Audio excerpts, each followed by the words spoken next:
Hello there everybody in YouTube land and welcome to the Mr. Sin channel. In this video we'll be looking at structural functionalism, how it views society, what's the difference between a manifest function and a latent function, and what are these institutions and social facts I keep hearing so much about.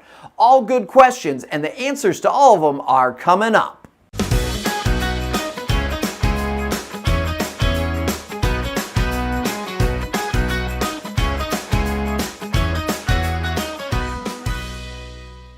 While watching this video, use the guided notes. The guided notes are notes that I've created to go along with all of my videos. You can always find them in the description below. The guided notes go along with the video and help you remember all the important information. We're going to talk about a lot of different stuff on this channel, and it's important for you to be able to reference back to your notes. Studies show the more notes you take, the more you'll be able to remember. And also, the less you'll have to rewatch this video before your quiz or test or whatever you're preparing for. Also, the nice thing is by the end of the videos, you'll have a nice study guide that you can use whenever you would like. So I'd encourage you to take out the guided notes as we continue to learn about all these different theories in sociology. Now, structural functionalism was created by Emil Durkheim, and it's a really interesting theory. Essentially what this theory does is it views society as a clock, you could say, or a car, or a living cell. Now what I mean by this is every person in society, at least according to this theory, has a specific job and role, and they need to do that for everything to work. And all these individual people that live in the society work together, whether they realize it or not. That's how it's similar to a clock and a car and a cell. We have gears, we have belts, we have all these different things in a clock and a car. In a cell, we have different parts of the cell that all have a unique function in order for the cell to survive. If you take out some of the gears of a clock, or if you take out the belts in the car, or if we take out the membrane in a cell, we'll start to see decay or the items no longer work. And the same is for society. Structural functionalism believes there's an equilibrium to society, that we have institutions and social facts. We'll get into what those are in just a second, but it's on a scale and they need to be balanced. If we have rapid change, well then society starts to crumble and crack. And actually, structural functionalism would say society can't have rapid change, and it would do things to prevent that. And when change does occur in society, it's going to be minimum. It's going to be whatever the bare necessity is. So if we have a new disruptor come into society, the rest of society will adapt to it only to what they need to keep equilibrium. We'll never see an overcorrection. The reason why, again, is because everyone needs to do their part in order for society to function correctly. Now let's break down this kind of complicated meaning a little bit further and get into manifest functions, latent functions, because these are going to be really important. So structural functionalism is looking at society from a macro level, meaning it's looking at society as a whole. It's not focused on the individuals. Actually, this theory says the individuals really have no power and say in society. It's, again, these big institutions that'll play a part. Now, we're going to get into what institutions are in just a second, but before we do, we need to talk about a manifest function and a latent function. Manifest functions are what is the intended purpose of an institution. It's the original goal for it. So an example of an institution is a school.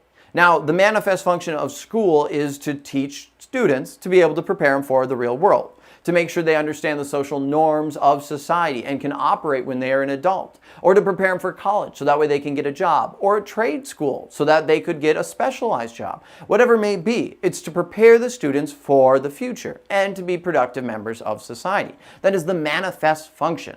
The manifest function of the media is to inform and entertain society. That is the intended purpose. Now, latent functions are unintended consequences that happen from a function. Now, what I mean by this is we know school, the point is to teach you to understand content and prepare you for society. But a latent function of school is you also develop friend groups. Maybe you get into a great crowd of kids and you all of a sudden are now in band and you're in athletics and you become so busy and you actually become too busy that your grades start to slip a little bit. Or you discover some new concerts and all of these new musicians that you really like and you spend more time doing social activities late at night instead of sleeping and preparing for your tests the next day. Now those are seen as some negative but also positive unintended consequences. And that's important to understand too. Latent functions can be good and bad. you getting involved in drugs because you met peers that you would have never met before in your life at school, and then starting to slowly but surely fail out of school is a negative consequence to the educational system. On the other hand, though, you developing a friend group that helps push you and also helps prepare you for the rest of your life and brings you happiness and joy is a positive latent function. So there's positives and negatives to, of course, everything in life, and latent functions are no exception. So again, manifest function, these are the intended functions of an institution and what we're talking about. A latent function is an unintended consequence, which can be good or bad. So make sure you understand that, because they're going to come up in life all of the time and also throughout this theory. So now that we've gone over manifest functions and latent functions, it's time to explore institutions. I've already given some examples of institutions and referenced it multiple times. Institutions are things that have been created to help make sure that society moves forward, and also to make sure that society doesn't experience radical change, that things are always progressing. That's key. Now, each institution has different roles within society. So some examples of an institution that I've already given is a school and the media. But we also have government agencies, hospitals, the post office, the military, corporations. All of these serve different tasks within a society, and they're all crucial to have operating at full capacity if we want to have a successful and productive society. Remember too, these manifest functions within all these institutions will be different because they all serve different goals. And there'll also be other unintended consequences, which would be the latent functions. Now, on the other side of our scale, we have social facts. Now, social facts are really unique things, and we don't think about them a lot because they don't affect us until we actually go against them. Now, what I mean by this is these are things that influence us every single day. They're around us all the time, but you really don't see them. And the reason why is because a lot of times we are just going with what we're supposed to do. You really start to see these things when all of a sudden you want to do something that differs from what you're supposed to be doing. Social facts are these things like laws, the birth rate, religious beliefs and customs, things that we as an individual really don't have any influence over. You probably don't wake up every day saying, oh shoot, I'm worried that the police are going to come get me because I'm probably going to start speeding by 30 miles an hour at 3 p.m. Or, I really don't like that my religious organization doesn't let this, and this happen because I wanted to do that today. Or you're probably not thinking about, oh wow, the birth rate for all the developed countries around the world is currently declining. I wonder how that's going to impact the future job growth and how that will also impact my retirement because there'll be less people now working. Those are things you just don't think about all the time. The only time we really think about laws is when we're studying them or if we're worried that we're breaking one. For religion, you're not really worried about all of the different doctrine and the different scriptures until you're studying it, or maybe you want to do something that differs from what you're supposed to. And birth rates, I mean, if you say that you're thinking about it, you're probably lying, unless you're studying it. But you don't think about these things, even though they have big influences over us as individuals and as a society as a whole. So social facts are these invisible forces that impact us and can influence our lives without us necessarily knowing. And that's the difference between social facts and institutions. Institutions are overt. They're in your face. You'll see them. They have blatant purposes.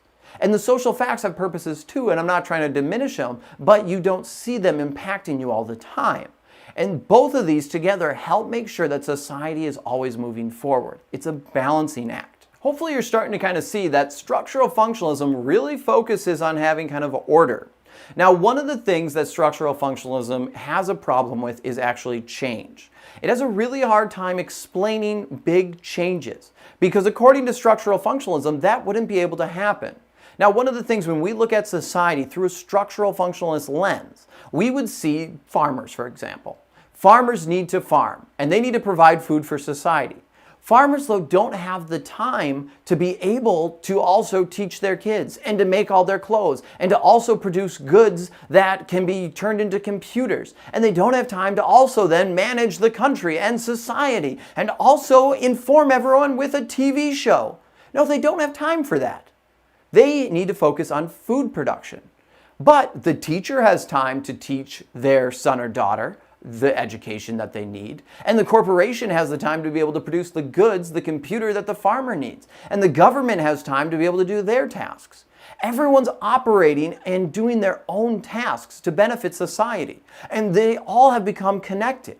Everyone relies on someone else for a different task that they need. And they don't have time to do it themselves. And this is why structural functionalism struggles with change. If all of the farmers decided they didn't want to be farmers anymore, society would start to collapse. We need them to be farmers, just like they need us to teach their kids and they need us to produce their clothes. Everyone has a certain task. So this is the challenge of structural functionalism. It has a hard time adapting and being able to see massive social changes. So all of this is connected through transportation and these institutions that keep the whole model working and moving forward. Another example would actually be the United States government. Now think about it this way. Currently in the world, America has been said to be very divided. Now, that might be a little bit of an understatement, but we have Republicans who have been screaming that the Democrats and the socialists are coming and the country is going to go down the toilet and it's all over. And on the other side, we have the Democrats saying that the Republicans are destroying everything and we're losing our morals and we're losing everything that we once had. Now, the reality is a lot actually changing? The American Constitution and also just how everything functions is to actually slow things down. We have a filibuster for a reason. We don't see radical changes in government because it's a slow process. The system couldn't handle it. A structural functionalist would say this is a perfect example. Everyone's doing their own tasks, everyone's doing their own things. And while people might be worried that we're going to see this drastic change if President A or B gets elected and they're going to throw everything out, the reality is the system stops that. One last example of structural functionalists would be looking actually at the old family style. The man being the breadwinner, the woman taking care of the kids being quiet, focusing on school and helping out around the house. Everyone has a certain task and everyone does what they need to for the family to be successful. This is also another controversy with structural functionalism.